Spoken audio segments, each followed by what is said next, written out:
Oh, good morning. How are you all doing, guys? Welcome to episode 13 of my devlog series. My name is Jason. If in case you already didn't know that, if you haven't watched previous videos, that's fair enough. So today is a bit of a recap video, and what we're going to be doing today is kind of taking a look at the last couple of months. I've got a build from my first build actually, from 2 months and 10 days ago, that we're going to take a look at today and kind of make a comparison between where it kind of started the first build and then where it's at the moment, how far we've come in the last 2 months. But before we do, I'd actually like to start a discussion. So this is quite a controversial discussion online. I know some people feel a certain way about it. So I really want to just engage you guys and see really how you feel about it. And I've kind of leaned more to one side, and you can see that by the assets that I use. So the discussion is whether or not you should buy assets online rather than making them yourself for your game. Now, the artwork that I currently use and will use for my game, I've paid for. It was by a fantastic artist that I will link in this video for you guys to check out, by the name of Salil the Shaper. The artwork is fantastic, and I was having a browse. I've got an itch page, and I post some of my own artwork on there, and I found his page, and it was exactly what I needed for my project. Not only most of it, but almost all of the assets that I needed. And so in my opinion, as a solo developer, by the way, I kind of lent into, obviously his, I'm not sure if it's spoiled, I mentioned this in the last video. Their assets have a commercial license, so I can use them in a commercial game. But it's not necessarily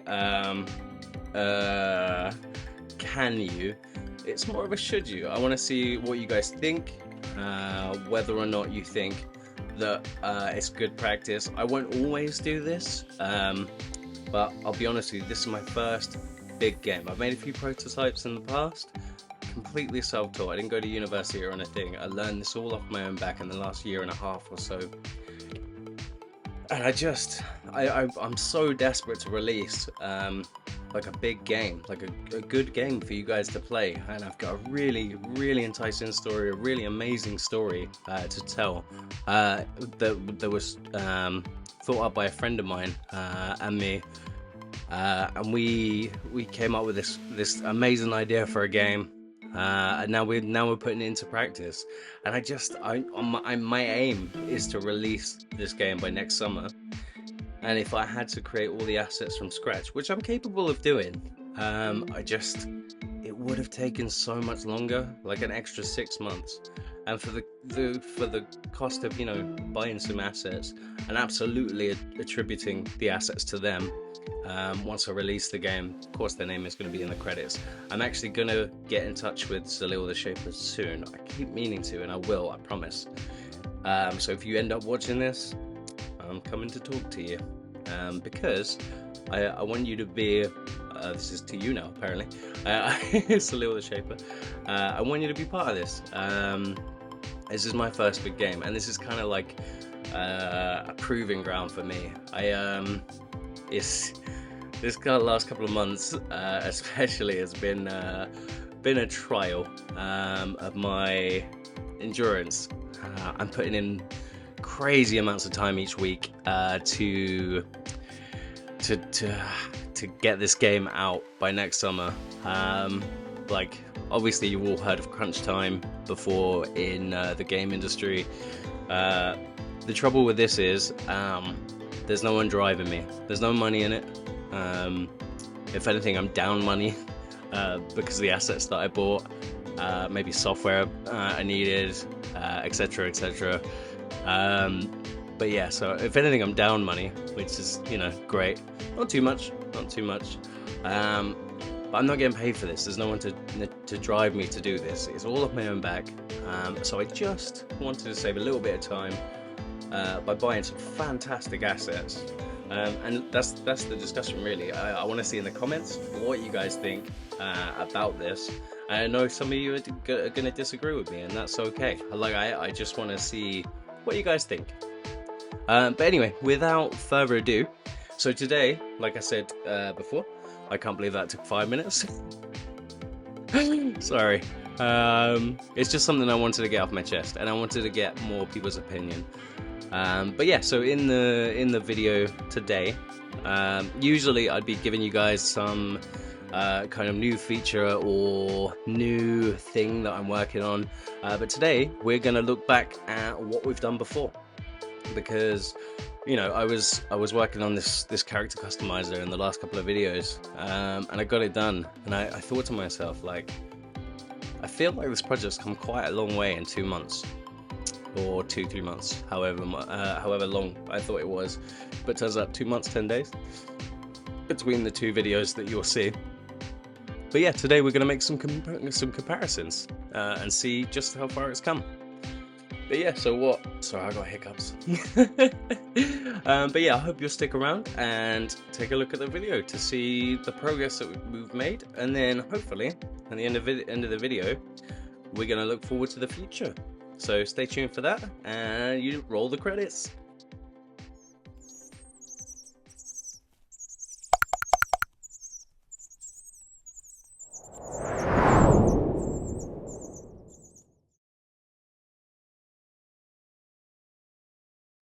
Alright, so let's dive into the video. So in the last couple of videos, we have been setting a very fast pace. We're going to take it easy today. The first and most obvious thing that I want to talk about is obviously artwork. I am actually not contributing a huge amount of artwork to this game. I'm mainly focusing on the development side, obviously designing, putting everything together as well.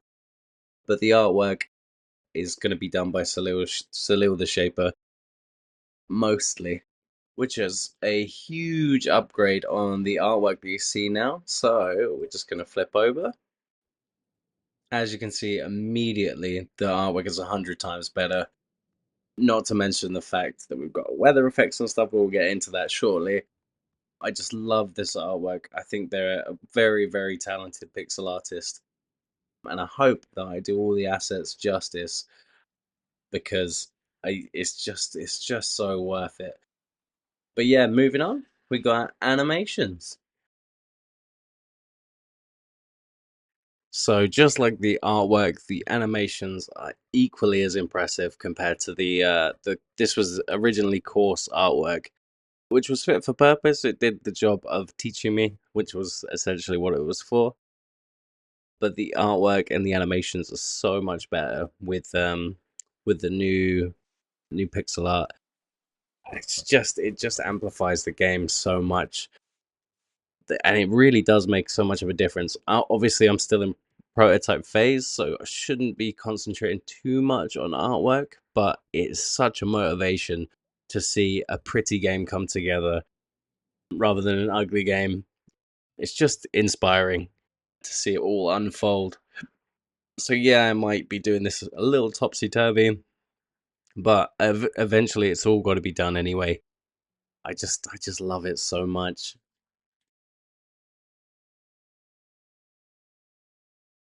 All right, so quite a big change. In the previous installment of the game, there wasn't any sound effects or music. Nothing. You can hear it in the background. Absolutely nothing. But if we switch over, we've now got a game that's full of life. You can hear the sound of the rain when you pick up items, when you mine stone. Everything has a sound effect. But it just makes such a difference. And I realized, looking at this footage, it doesn't actually have any music playing in the footage. I'm not really sure why it didn't.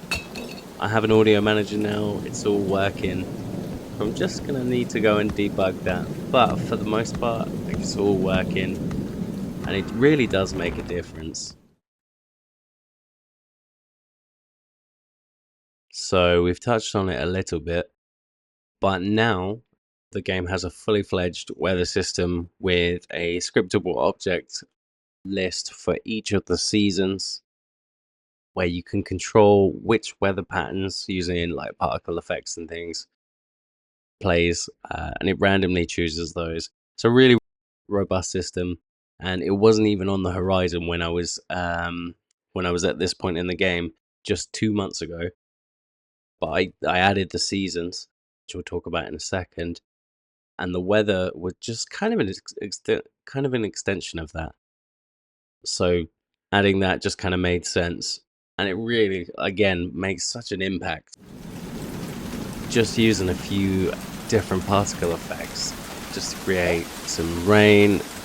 We got heavy rain. I've added snow particles, all things by the way that I've covered in previous videos that you should definitely check out if you're unfamiliar with particle effects. But they were really fun to do, and really like it was really fun to play with the particle effects. It's probably the deepest dive I've ever done into it. It's still not there yet. I'm still gonna add new things, but just for like a simple system for now, again, really makes a difference, and a lot of the back end stuff put in place, so I won't have to do a huge amount other than make the effects themselves in the future.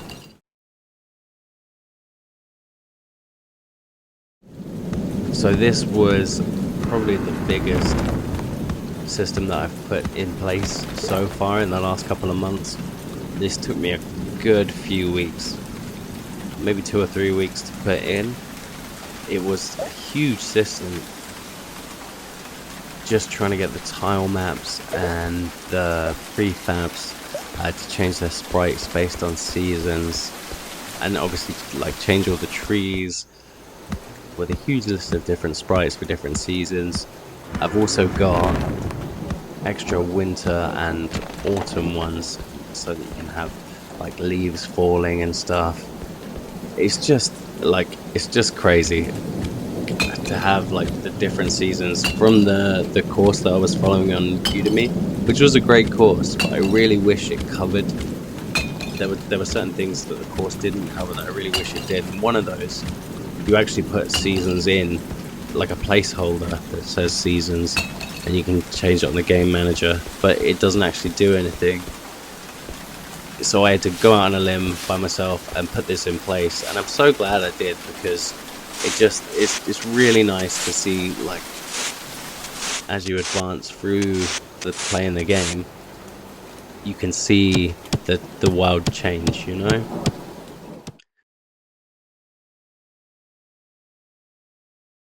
So this is really an area where the course that I was following really shone, because it paved the way for a really expandable system, and a really easy to build upon framework to add new items very easily. Items of like different types as well. Like it really made this easy to understand. So all I've done going forward is just built upon that system, just added new items, and it was really easy to do. If you guys are new to kind of coding and programming, I'd say that the course I was following is a bit more aimed to intermediate programmers, but that's not to say that you can't just jump in as a beginner. There'll be some things that you won't understand, and there'll be some things that will be harder to pick up. But it was really like, to its testament, like this was the area that was probably the most robust. This and the crops, which is obviously what you'd expect from a farming game course.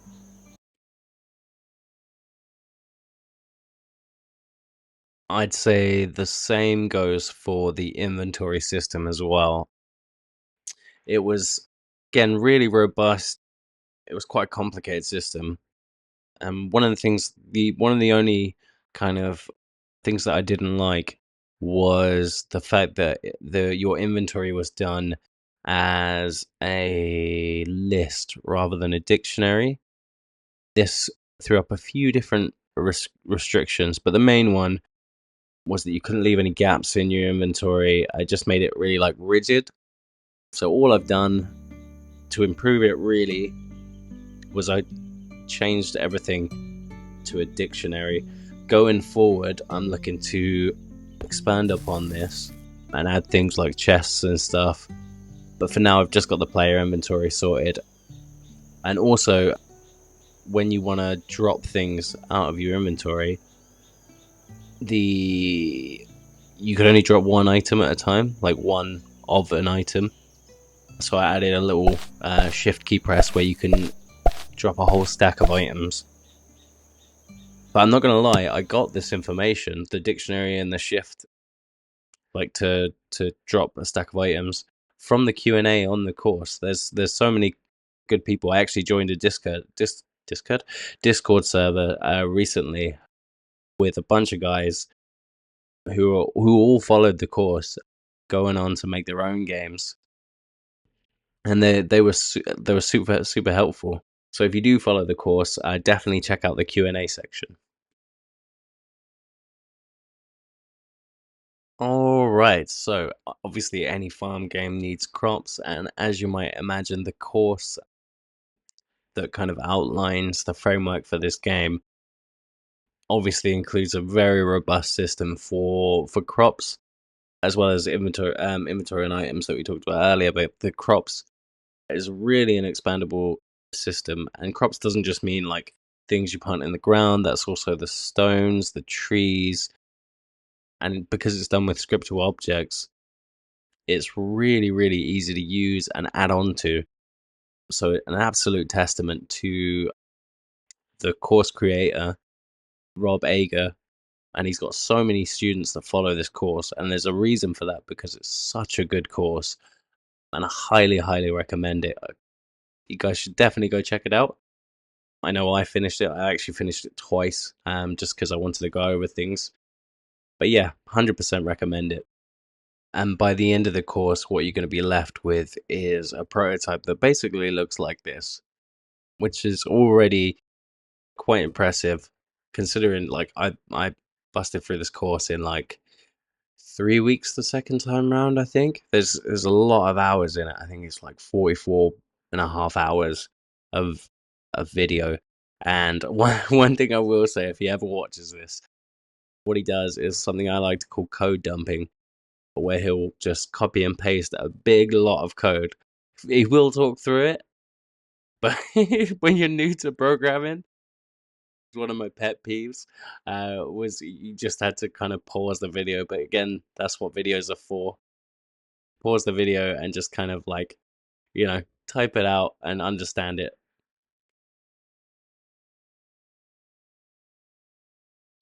So the character customizer was my latest addition to my game. Probably something that I should have done down the line. But what I want to have is a very like malleable character that that you can just create and have your own way, so that people can play how they want to play. You can dress up how you want to dress up.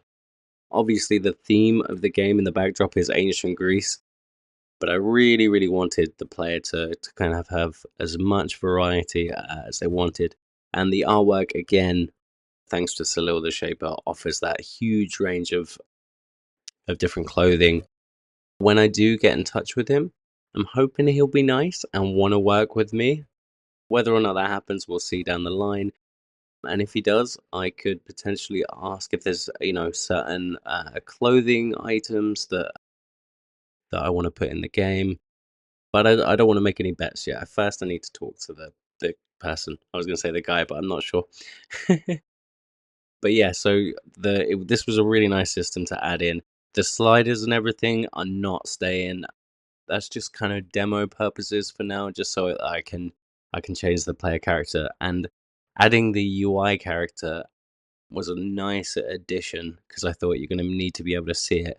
And so it's some later on in the game, when it's actually done, what's going to happen is you'll have like your player page, maybe with your levels, but it will have like item slots, and you'll add on different items, different clothing items.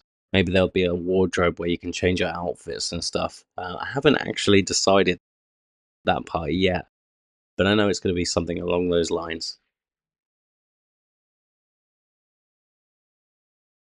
So that about wraps it up for today's video.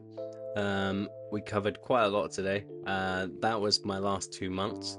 There were a few things that I didn't include, like the fact that the crops get watered now. That wasn't included in the course. The kind of foundation for it was. But yeah, so adding that was nice and easy. The fact that the rain waters the crops as well. I also added crop death, so if you don't water your crops, then they die. What else? If you don't water the ground, if you just kind of leave it hoed, tilled, I guess is the right word, then over the course of a few days it will disappear and return to normal ground. Lots of little features like that that you wouldn't really notice, and I kind of didn't feel the need to include it in its own section. But yeah, it's been a big couple of months, and we've got a lot going forward. Sorry, car alarm. But yeah, it's been a huge 2 months. I've really put a lot of work, a lot of time into this. Not only the game as well, but also trying to market the game. Like the YouTube devlog thing on the side is in itself a whole load of work. Not to mention working full-time as a cocktail bartender, shaking cocktails. So by day I do this, by night I work there. But yeah, I've really enjoyed the process, and I cannot wait to finish this game. What I'm gonna do is I'm gonna put out a video every week. Not every week, so I already do that.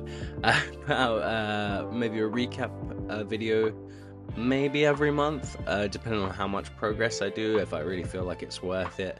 But if I do, there'll be a kind of longer form like this, just kind of recapping everything that I've done. And we've got a lot of exciting stuff to do moving on.